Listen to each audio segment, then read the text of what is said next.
Larry Millete, May's husband, is responsible Oh, I remember this girl. for May's murder and disappearance. Yeah, I remember her. More than 3 years after police say a woman was murdered by her husband, her sister becomes the guardian for her 3 children. I'll tell you everything we know about the murder of Maya Millete so far and why her husband, Larry, is accused of killing her despite her body never being found. Welcome to Crime Fix. I'm Anjanette Levy.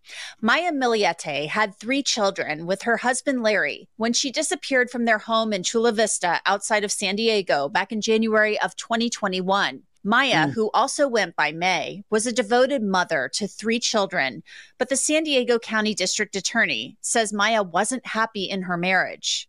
That starting in 2020 and continuing until January 7 of 2021, May wanted a divorce. Oh, hell. Y'all, isn't this the one where the guy paid like $500 for a spell to make his wife fall back in love with him? Do y'all remember that? I think we watched something about this a while back. And he was paying people to do like online rituals and stuff like that. Oh my God. I remember this, dude. For many reasons. Her husband, Larry, did not want the divorce. May was committed to her 3 young children. They were the center of her life. She wanted to continue being a parent, and she tried to negotiate that they can be parents to their children, but not subject the children to a toxic relationship. But Larry would not have it. In homicide cases, there's often a triggering event. In this case, on January 7 of 2021, May was no longer talking about divorce. She took that step, and the last call recorded that May made was to a divorce attorney. That was DA Summer Stephan. She said that Larry knew that Maya had contacted a divorce attorney and that she was serious about leaving him. When she called the divorce attorney on January 7, we know that Larry was aware because he sent text messages that were screenshot to his boss that let him know that this was final, that it was coming. In fact, Stephan said Larry had become so desperate to hold on to Maya that he had even tried casting spells on her. Yes, you heard me right. Larry was... Man, you were crazy as hell for that. You what? Looks like you accidentally casted the behind bars Zionis. trying to hold on to... What an idiot. May, and he resorted to contacting what are called spellcasters. I've never had a case where that was involved. These spellcasters would be asked to make May want to stay in the relationship. Man, instead of paying some random people on the internet to cast a spell, why not just be a better dude? Why not be a better husband? Why not be a better person? Why not work on yourself and figure out and communicate with her what the issues are and why she doesn't want to be with you anymore? Probably because you thought casting spells on her was going to fix it instead of just manning up and doing whatever the hell it is you need to do to keep that relationship. Damn, that's a hard one, you moron. God, go rot in prison and then burn in hell. But as December of 2020 came, those messages to spellcasters were a lot more threatening. He was asking for May to become incapacitated, for May to be in an accident, to have broken bones so that she could stay at home, thus displaying his homicidal idea. Dear Lord, yeah, gee, I wonder why she wanted to leave you. You wanted her to be stuck in bed with broken bones. Yeah, a wad, exactly, Gracie. Ideations to harm May. Everyone who knew Maya said her 3 children were the most important thing in her life. Her world revolved around them. The DA says that Larry Millete made a decision that he couldn't take back on January 7th of 2021. He took Maya's life. Count one alleges that Larry Miliete unlawfully killed May on or about January 7th of 2021. The announcement of Larry Miliete being charged with Maya's murder came on October 19th, 2021, more than 10 months after she was reported missing.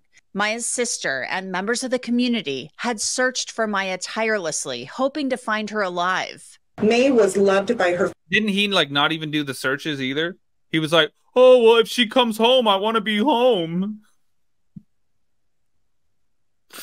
Man, straight to jail when you say something stupid like that. If she happens to come home, I don't want the house to be empty. Family and friends, and was committed to her children. May's murder and disappearance has impacted so many over the past 9 months, including many people who had never even met May. Yet they rallied around her family and helped keep May's disappearance in the spotlight. The DA and the Susanna, thank you. Police chief outlined why they believed Larry Miliete murdered Maya.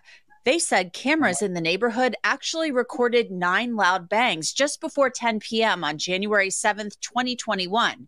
However, the FBI could not identify those bangs as gunshots. May's phone activity stopped on January 8th at 1:25 a.m. Security video retained by Chula Vista PD showed the defendant on January 8th at 5:58 a.m. in the morning moving his Lexus GX460, a black Lexus, with the license plate that bears the name Melani. The Lexus was already backed into the driveway, but Larry Miliete repositioned that Lexus where the back of the Lexus is in the entrance of that garage. He repositioned it where no video camera can capture whether a body was put in the back of the Lexus or not. At 6:45 a.m. on January 8th, 2021, the DA says that Larry Miliete left his home, leaving his cell phone behind for 11 hours and 21 minutes. On that date, his employer was calling frantically, January 8th. He even called May, saying this is not like Larry not to show up to work, and wondering where Larry was. Oh, hell. His father called, checking where he is, but no response. The phone was not operating. To this day, Maya's body has not been found, but the DA doesn't believe that that will be a problem in prosecuting Larry Miliete for murder. Damn. California law, and similar to across the nation, is very clear that the murder charges, that we can file murder charges despite not having a body. In fact, the law is so crystal clear that we cannot let someone murder someone and gain a benefit by hiding the body in a way that we can't discover it. In fact, there is case law that we will be using in this case that makes it even more clear that a missing body is circumstantial evidence that there was foul play and that it's a murder. Because somebody who takes their own life cannot hide their own body. We filed this case based on the evidence that was developed during an extensive 9-month investigation. The murder of Maya Miliete has been a tragedy for her children and her sister, Mary Chris Juliet, who broke down speaking of the betrayal she felt at that press conference in October of 2021. It's been really hard. He's a family.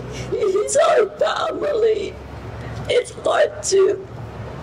Oh, God, I can't even imagine. Like, she's probably been in the room with that guy, you know? If she has kids, they've been around that dude. That's like Uncle, whatever the hell his name is. Damn. It's hard to go against a family. He's been with us for 20 years. 20 years of marriage? Oh, hell. My sister did love him. She gave him 3 kids. He just can't let go. For his part, Larry Miliete has pleaded not guilty to the murder charge, Oh, Lord. and he has said that he did not kill Maya. Man, you crazy The as hell. children were in the care of Larry's parents until last week, when a judge awarded Mary Chris and her husband guardianship of Maya's children. CBS 8 in San Diego reported that the Drullier's attorney had presented a judge with evidence that Larry Miliete's parents had tried to turn the children, now ages 14, 13, and 8, against Maya's family and had created a toxic environment for the children. The Drullier's lawyer also said the elder What? Milietes had been coaching the children to stop mental health treatment. The court order His parents did all that?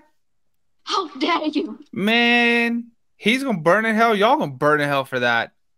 said the children were supposed to start living with the Drullier's this past weekend at the latest.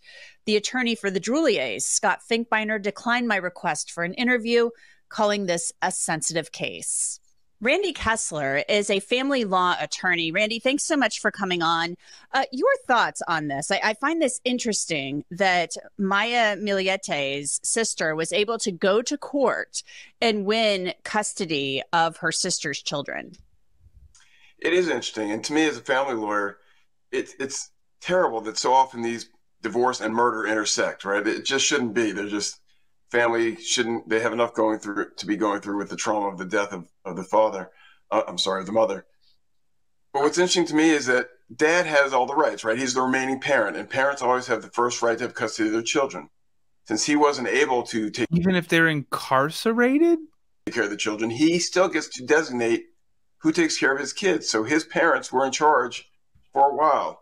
It seems like justice finally caught up with the That is crazy as hell. facts on the ground, so to speak, that, you know, if they were doing a great job, they would have kept custody. So that's what the outsider divorce lawyer me sees in it, is that they weren't doing a great job, according to this judge, because they weren't letting the kids have a good relationship with mom's parents and mom's family.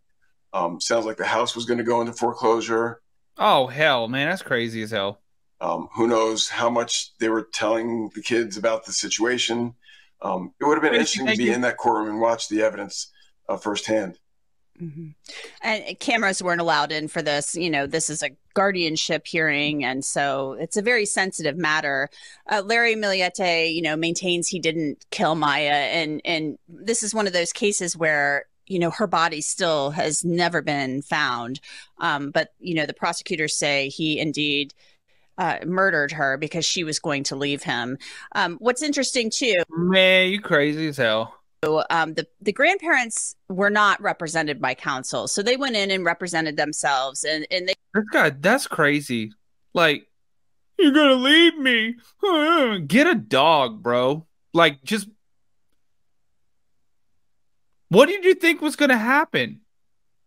Somebody else was gonna be like, oh, my knight in shining armor.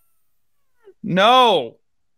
You ruined one relationship and then took her out. You'd ruin every other relationship.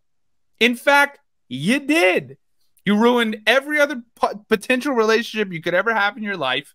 You ruined a relationship with your kids. You ruined your kids' relationship with their grandparents on both sides. All for what? All for what? Because you were a piece of garbage and she didn't want to be associated with a piece of garbage anymore? You what? Man, you crazy as hell for that one. You crazy as hell for that one. Let's keep going. said, you know, they thought they were doing a good job. But also, the family of the aunt who now has custody of the children, Mary Chris Drullier, their lawyer said basically that the grandparents were poisoning the children against the other side of the family. And oh, man, I thought she meant like all Sixth Sense style. Whoo, that's crazy as hell. But they were like the relationships. Okay. coaching the kids to stop mental health treatment.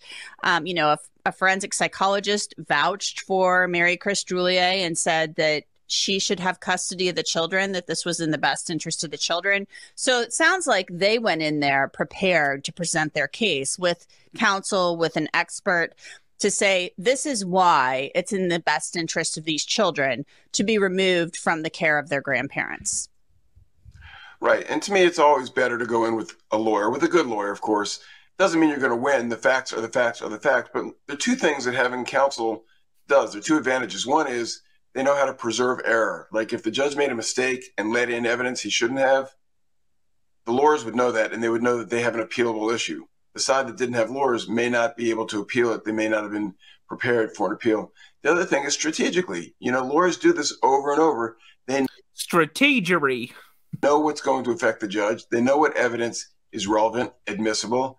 And there might have been good evidence on the grandparent side that they couldn't get in because it was hearsay and they didn't know the rules of hearsay, that you can't say what somebody that isn't present said. So having lawyers absolutely is an advantage.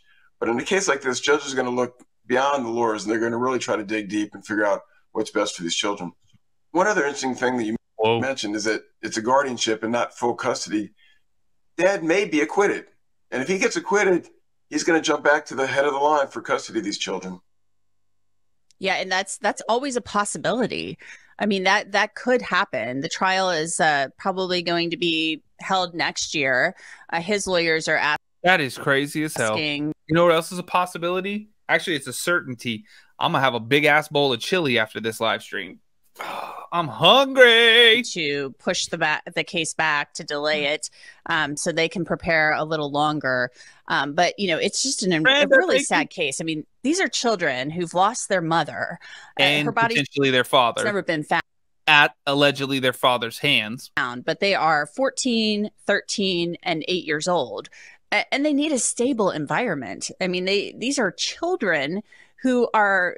They've lost both parents, essentially. I mean, dad is in jail facing charges for murder. Mom, you know, is presumed dead. Dad's charged with murdering them.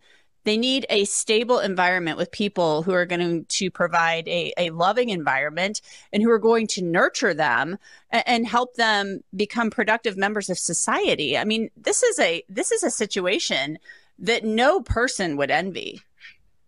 Right. It's a very difficult situation. And I don't envy the judge either, because, yes, long term, the judge decided that mom's family, mom's sister would be better off to be stable for the children and be in their best interest.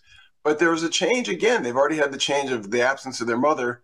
And now they've been living in their same home for the last few years. They've been living with dad's parents for the last few years. And so those are going to change too. The judge must have had some pretty good evidence in front of him to decide that it's worth changing them out of their current home, their current caregivers, to a new. Oh, hell. Can you imagine? Yeah. Michelle, thank you for subscribing on TikTok, YouTube. Hit that thumbs up button. Let's get 200 likes. Thanks for the follows, TikTok. Not quite as many people coming in tonight, but thanks for the follows. The Gray Horse, I see you hitting that follow button. Thank you for the love. Who else is in here? K-Ween, thank you.